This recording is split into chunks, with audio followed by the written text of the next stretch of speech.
शहर में था और वो कोई राजसमंद बांसवाड़ा डूंगरपुर नहीं। पहले मैं पटना में था, फिर मैं बलिया में था, बनारस में था, कल इलाहाबाद में था, आपके पास हूँ और परसों फिर अंदर था।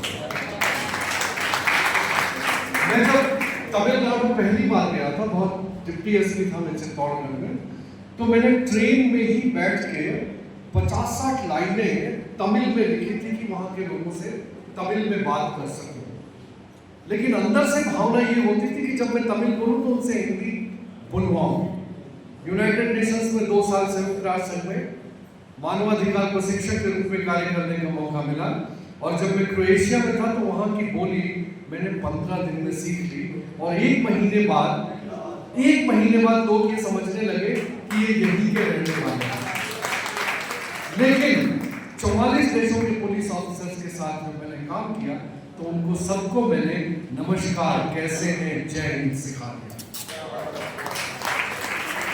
जब मैं कहीं जाता हूं, मैं फ्रांस की एक एग्जांपल आपको बताऊं, वहां के लोग अंग्रेजी पसंद नहीं करते, तो कहीं भी कोई रास्ता पूछना हो तो इतनी फ्रेंच तो हमें आती नहीं थी, हम इंग्लिश में बोलते तो गर्दन ऊंची करके एक तरफ निकल जाते थे because they don't like to speak in English.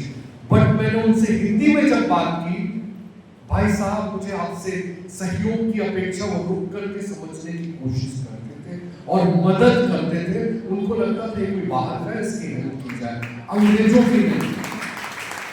लोग कहते हैं कि हिंदी में क्या नहीं हो सकता। बहुत दिनों पहले दुष्यंत कुमार ने लिख दिया था, कौन कहता है कि, अब आप समझ ही गए ना।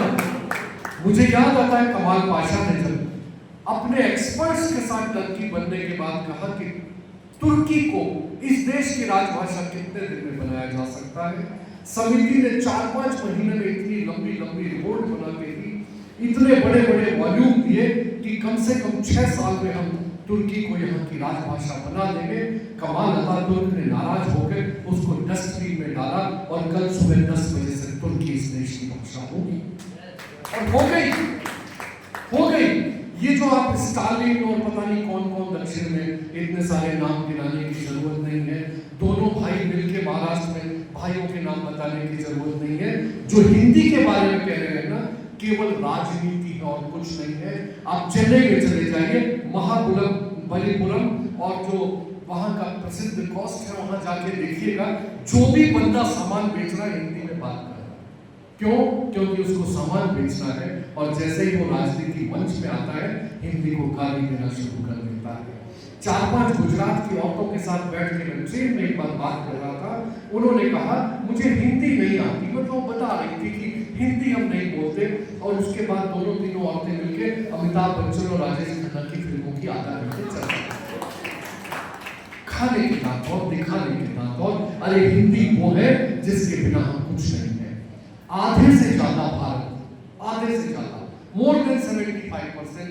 You go to north east, पूर्वोत्तर में चले जाइए। मैं मिजोरम गया हूँ, अरुणाचल गया हूँ, नागालैंड, भाषा कहीं समस्या नहीं आई, हर कोई हिंदी समझता है। अब क्रेडिट मैं अमिताभ बच्चन को दूं या मैं दिलीप कुमार को दूं या अटल बिहारी वाजपेयी को दूं, क्रेडिट की लड़ाई मुझे नहीं करनी। अब कल मैंने देखा कि राजस्थान लोक सेवा आयोग ने परीक्षा रद्द कर दी, ठीक है, मैं भी उसमें TV9 में और NDTV में लगातार बात कर रहा था इस विषय पे। मैं अभी RPSC के इंटरव्यू में रेगुलर जा रहा हूँ, तो मेरा भी मन था जो गलत हुआ उसको गलत किया जाए।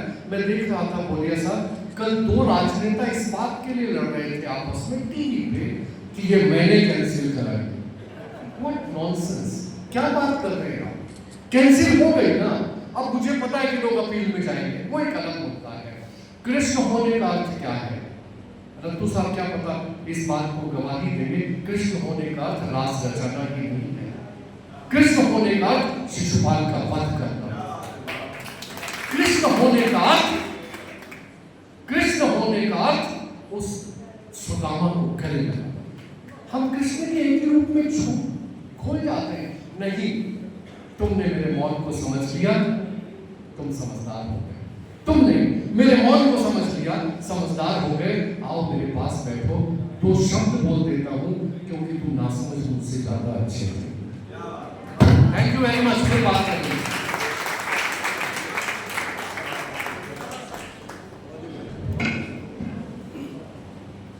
खूब श्रीमान आनंद बहादुर शुक्ल साहब, आप जानते हैं कि मैं एक बात बताना भूल गया, मैंने 4-5 फिल्मों में काम किया है क्योंकि मैंने फिल्मों में चर्चा की, लेकिन मैंने जिस फिल्म में काम किया है वो इस देश की उस वर्ष की सर्वश्रेष्ठ फिल्म नाम भी मैं बताऊँ, मैंने सोचा इनको पता होगा। अच्छा मैं नाम नहीं बताता हूँ, उस फिल्म का गाना बताता हूँ, आप बता दो फिल्म कौन सी, राइट? चप्पा चप्पा चल मैंने उसमें सुपरिटेंडेंट पुलिस का रोल किया है। उसके पुलिस के सारे सीन मैंने लिखे हुए हैं, गुलजार साहब मेरे दोस्त हैं। एक और फिल्म नाम बताऊं गाने का, मैं निकला कौन सी फिल्म है? उसमें मैंने डॉक्टर का रोल किया और अभी एक फिल्म 2021 में रिलीज हुई, उसका गाना मीठा बच्चों को पता होगा, आप लोगों को पता नहीं होगा। तेरा फितूर जब से चढ़ गया रे, कौन सी फिल्म थी? जीनियस। इसकी कहानी भी करीब मैंने लिखी हुई है, शूटिंग की हुई है। अभी मेरी कहानी पे फिल्म की शूटिंग चल रही है, साजिश अगले महीने नेटफ्लिक्स पर रिलीज कर रहे हैं।